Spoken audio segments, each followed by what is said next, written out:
Bom dia. Nós vamos mais uma vez estar cultuando a Deus, conversando sobre a revelação de Deus, sobre Jesus Cristo, né? Que Jesus é a melhor, é a mais perfeita revelação da revelação de Deus. A revelação inicial é aquela revelação que ele sempre mostrou, sempre se mostrou, sempre demonstrou a todo ser humano, desde a época de Adão até a última pessoa sobre a face da terra. Aí ele usa, né, todos os meios, ele usa a natureza, ele usa a criação em si toda, ele usa também o imagem e semelhança, né, da maneira como fomos criados. Enfim, ele usa de todas as maneiras, sempre usou de todas as maneiras para dizer ao mundo, dizer a todo mundo, sem exceção, quem ele era e o seu amor, sempre. É por isso que um Abraão encontrou um Melquisedeque. Quem falou para Melquisedeque? Deus. E falou para todos da religião de Melquisedeque. Né? É por isso que outros tantos foram salvos antes mesmo do judaísmo, antes mesmo de qualquer religião, o que seja. Porque Deus sempre revelou, sempre. E sempre vai revelar. E Deus não muda. Deus de hoje é o Deus de lá da época de Adão. É o Deus que vai ser para a última pessoa sobre a face da terra. Entendeu? Então não muda. Essa revelação não muda. É a mesma. Agora, cada pessoa entendeu de uma maneira diferente, como não há nada de errado nisso, não há nada de mal, é assim que as coisas acontecem. Né? Você bota 10 criancinhas numa sala e você fala uma coisa e cada uma vai sair falando uma coisa diferente. Deus fez o ser humano assim. O essencial, o principal, todos entenderam. Entendeu? Porque Deus falou numa linguagem que todos podiam entender. A Bíblia diz que até os loucos podem entender. Então ele falou, todos entenderam o essencial. Agora, as outras coisas, cada um colocou do seu jeito, da sua maneira de entender, do seu... Enfim, é assim que as coisas são. Não tem nada de extra nisso, não. Né? Mas o essencial foi entendido. O que é o essencial? Vocês são pecadores. Vocês precisam voltar-se para Deus. Pronto. Na hora que a pessoa diz, Senhor, eu quero voltar para Deus, eu não quero ficar como um pecador. Pronto, o Espírito de Deus, vamos dizer, porque o Espírito de Deus é a linguagem cristã, né? O próprio Deus, trabalhando no seu projeto de salvação, o próprio Deus vem e dirige, assume a vida dessa pessoa. Em qualquer lugar do mundo. É por isso que ele diz, olha, eu tenho outras ovelhas além de vocês. Falou para os cristãos daquela época, né? Os discípulos. Olha que maravilha. Deus faz a obra dele. Porque ele não fica de braço cruzado esperando que a gente faça, não. Ele vai e faz com o amor que ele tem por todo ser humano. Entendeu? Então, como é que a gente então trabalha tudo isso? A gente diz assim, tudo que for coerente com Jesus, que é a melhor revelação da revelação, né? Então, tudo que seja coerente com Jesus na Bíblia ou fora da Bíblia, no cristianismo ou fora do cristianismo, tudo que seja coerente com Jesus é de Deus. É palavra de Deus. Tem a ver com Deus.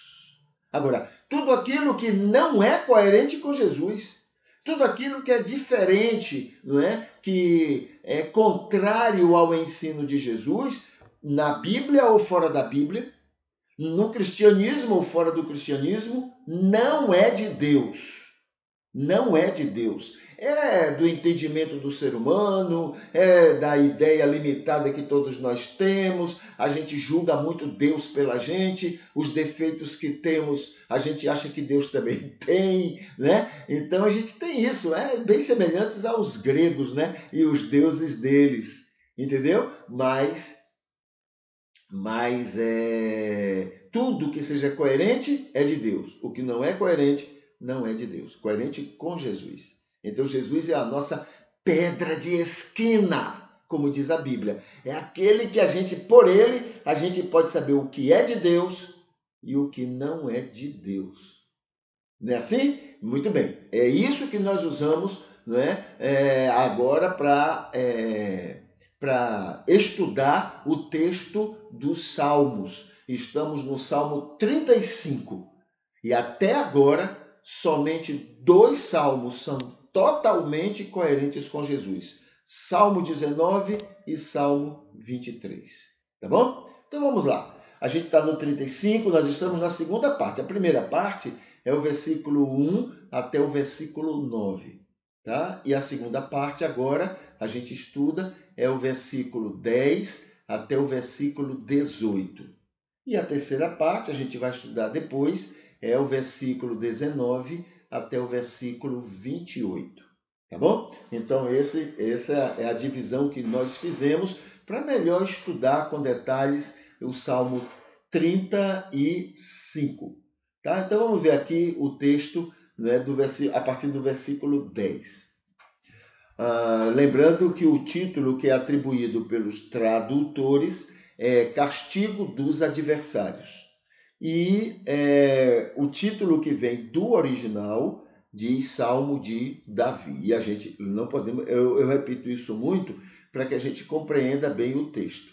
Então, quando vem Salmo de Davi, está dizendo o seguinte: ou o salmo foi escrito por Davi, ou foi escrito por outra pessoa por ordem de Davi, ou foi escrito por alguém como se fosse Davi, ou não é, foi escrito falando, expressando a respeito de Davi.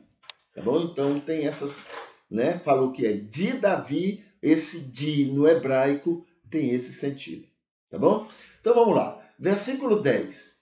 Todos os meus ossos dirão, Senhor, quem é como tu que livras ao miserável daquele que é mais forte do que ele, e ao miserável e necessitado daquele que o rouba? Quem é maior do que tu para fazer isto? Né? Versículo 11. Levantam-se más testemunhas e exigem de mim coisas que não sei. Coisas que não sei. Versículo 12. Deixa eu arrumar aqui uma coisinha para poder facilitar. Ok. Então, versículo 12. Eles retribuem o bem com o mal, desolando a minha alma. Né? Eles, quer dizer, os adversários, né? Mas eu, quando eles ficavam doentes, minha roupa era de saco. Eu afligia a minha alma com jejuns e minha oração voltava ao meu seio. Não é? Quer dizer, quando eles sofriam, Senhor, eu estava lamentando, chorando, eu estava pedindo por eles. Eu sou bonzinho, Senhor. Eles não são. É isso que o salmista está falando. Versículo 14. Eu agia para com eles como para um amigo ou irmão meu. Eu agia com eles como irmão. Eu andava encurvado como que de luto pela mãe. Né? Eu sofria, né, pelo sofrimento deles. Você sabe, Senhor, como eu sou bonzinho. Né? Versículo 15 diz assim: Mas quando eu vacilava, eles se alegravam e se reuniam. Inimigos se reuniam sem que eu soubesse. Eles me despedaçavam em palavras e não se calavam. Entre os afligidos, zombadores, em festas, eles rangiam seus dentes por causa de mim, por causa do meu sofrimento. Quer dizer, eu sempre sou bonzinho com eles e eles sempre são mauzinhos comigo, né? O salmista. Senhor, até quando? Até quando somente observarás? Resgata minha alma das assolações deles, minha única vida dos filhos dos leões. Senhor, me livra deles, né? Assim eu te louvarei na grande congregação, numa grande multidão eu celebrarei a ti. Senhor, me livra, e aí eu vou te adorar. Uma troca, né? Uma troca. Você faz, Senhor, o que eu quero e eu faço o que você quer, né? Você me agrada e eu vou te agradar, tá? Uma trocazinha aí que o salmista está propondo a Deus. Agora, coerente com Jesus, também nessa parte a gente não encontra nada coerente com o ensino de Jesus, tá? Aí a gente vem então para as incoerências. Versículo 10. Todo o meu ser te louvará, Senhor, quando agires contra os meus adversários. O salmista está afirmando que só terá motivos para exaltar a Deus quando ele atuar duramente contra os seus inimigos. Fazer o que Deus sempre faz, apaziguar, livrar um do outro e seus males, isso não serviria para o salmista. Não alegraria o coração do salmista em sua adoração. Senhor, fazer isso que tu fazes não vai alegrar o meu coração. Eu quero que tu sejas duro com eles, porque eu sou bonzinho e eles são mauzinhos. Entendeu? Versículo 11 é a segunda incoerência com Jesus nesse texto. Meus inimigos se fazem más testemunhas sobre mim. O salmista usa o argumento de que falam mal dele por todos os lados e que isto seria motivo para Deus agir contra eles. Seria argumento para Deus agir duramente contra seus considerados inimigos. Tá certo? Eles merecem que tu sejas duro com eles. Versículo 12 é a terceira incoerência com Jesus. Os meus inimigos retribuem o bem que sou e faço com ações contra mim para me prejudicarem, Senhor. O salmista se apresenta a Deus como vítima das maldades dos outros, e isto seria motivo para Deus ser duro no trato com os inimigos. Se apresenta como alguém que não merece o que está vivendo, o que por isto só mostraria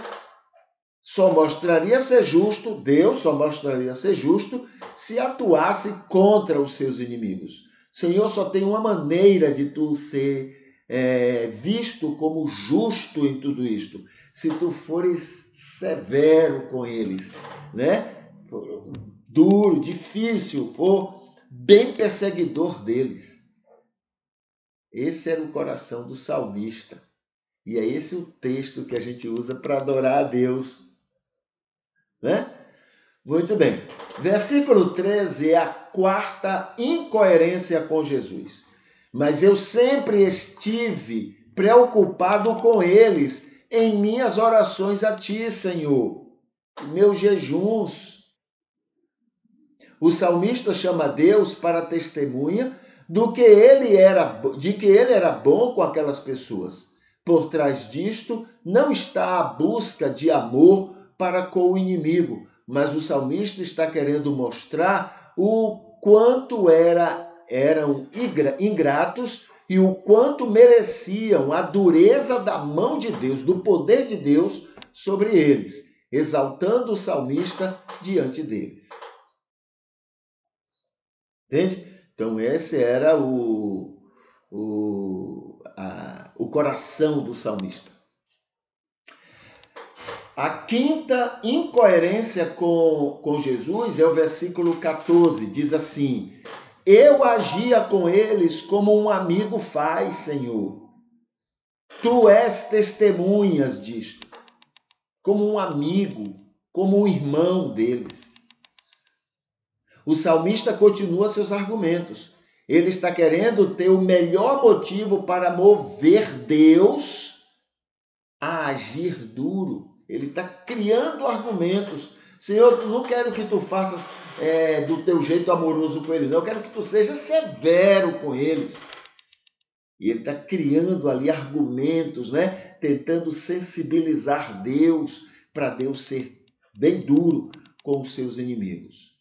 Aí aqui continua, diz assim, ele está querendo ter o melhor motivo para mover Deus a agir duro com todas as suas armas contra seus inimigos.